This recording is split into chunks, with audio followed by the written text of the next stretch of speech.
சற்றுமுன் வெளியான முக்கிய அறிவிப்பின்படி தமிழக அரசு இன்று முக்கியமான புதிய அறிவிப்புகளை வெளியிட்டுள்ளது. இதுல என்னென்ன அறிவிப்புகள் வெளியாகியுள்ளன என்பதை பற்றி விரிவாக நம்ம வீடியோல பார்க்க போறோம். வீடியோவை கடைசி வரைக்கும் முழுமையாக பாருங்க. வீடியோக்குள்ள போறதுக்கு முன்னாடி இந்த வீடியோக்கு ஒரு லைக் பட்டனை பிரஸ் பண்ணிக்கோங்க. வாங்க வீடியோக்குள்ள போகலாம். முதலாவது அறிவிப்பாக தீபாவளி பண்டிகை வரவுள்ள நிலையில் பொதுமக்கள் சொந்த ஊர்களுக்கு செல்ல திட்டமிட்டு வருகின்றனர். பொதுமக்களின் பயணத்தை எளிதாக்கும் வகையில் தமிழ்நாடு முழுவதும் சிறப்பு பேருந்துகள் இயக்கப்படும் என்று போக்குவரத்து துறை அமைச்சர் சிவசங்கர் தெரிவித்துள்ளார்.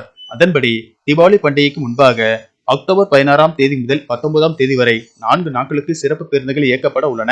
இந்த சிறப்பு பேருந்துகளுக்கான பயணச்சீட்டுகளை www.tnstc.in என்ற அதிகாரப்பூர்வ இணையதளம் மூலமாகவும் TNSTC செயலி மூலமாகவும் மற்றும் பேருந்து நிலையங்களில் உள்ள முன்பதிவு மையங்கள் மூலமாகவும் முன்பதிவு செய்து கொள்ளலாம் என்று தெரிவிக்கப்பட்டுள்ளது. அடுத்த அறிவிப்பாக தமிழ்நாட்டில் 1450 கிராம ஊராட்சி செயலர்களை நிரப்புவதற்கான அறிவிப்பாணை வெளியிடப்பட்டுள்ளது. இன்று முதல் இணையதளம் மூலம் விண்ணப்பங்களை சமர்ப்பிக்கலாம். மாவட்ட வாரியாக அறிவிப்பாணை வெளியிடப்பட்டுள்ளது. கிராம ஊராட்சி செயலர்களை நிரப்ப டிசம்பர் முதல் வாரத்தில் நேர்காணல் நடத்த திட்டமிடப்பட்டுள்ளது. மேலும் டிசம்பர் மாத இறுதிக்குள் பணி நியமன ஆணை வழங்கவும் திட்டமிடப்பட்டுள்ளது. அடுத்த அறிவிப்பாக தமிழ்நாடு அரசு விரைவு போக்குவரத்து கழகத்தில் முதல் முறையாக 20 வால்வோ மல்டி ஆக்சில் சொகுசு பஸ்கள் பொங்கலுக்குள் பயன்பாட்டிற்கு கொண்டு வரப்பட உள்ளது. அதன்படி ஒவ்வொரு பஸ்ஸும் ரூபாய் 1,15,00,000 மதிப்பில் வாங்கப்படுகிறது. இந்த பஸ் 15 மீட்டர் நீளம் உடையது. இதற்கான கொள்முதல் ஆணை வால்வோ நிறுவனத்துக்கு வழங்கப்பட்டு உள்ளது.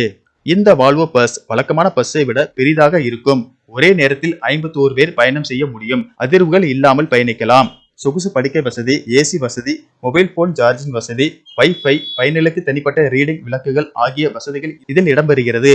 ஆம்னி பஸ்களுக்கு இணையாக வாங்கப்பட்டுள்ள வால்வோ பஸ் உங்களுக்கு பயணிகளுக்கு வரப்பிரசாதமாக அமையும் என தெரிவிக்கப்பட்டுள்ளது. அடுத்த அறிவிப்பாக தமிழ்நாடு உடல் உறுப்பு தானத்தில் இந்திய அளவில் முதலிடத்தில் உள்ளதாக சுகாதாரத்துறை அமைச்சர் சுப்பிரமணியன் தெரிவித்துள்ளார். மேலும் அவர் கூறுகையில், உறுப்பு தானம் செய்பவர்களின் பெயர்களை செய்யும் வகையில் ஒவ்வொரு அரசு மருத்துவமனைகளிலும் கல்வெட்டு அமைக்கும் திட்டம் அடுத்த வாரம் சென்னையில் தொடங்கப்படும் என்று அறிவித்தார். அடுத்த அறிவிப்பாக தென்னிந்திய பகுதியின் மேல் ஒரு வளிமண்டல கிழக்கு சுழற்சி நிலவுகிறது. இதன் காரணமாக இன்று முதல் அக்டோபர் 15ஆம் தேதி வரை தமிழகத்தில் ஒரு சில இடங்களிலும் புதுச்சேரி மற்றும் காரைக்கால் பகுதிகளிலும் இடி மின்னல் மற்றும் பலத்த காற்றுடன் கூடிய லேசானது முதல் மிதமான மழை பெய்யக்கூடும் என வானிலை மையம் எச்சரிக்கை விடுத்துள்ளது. நன்றி, வணக்கம்.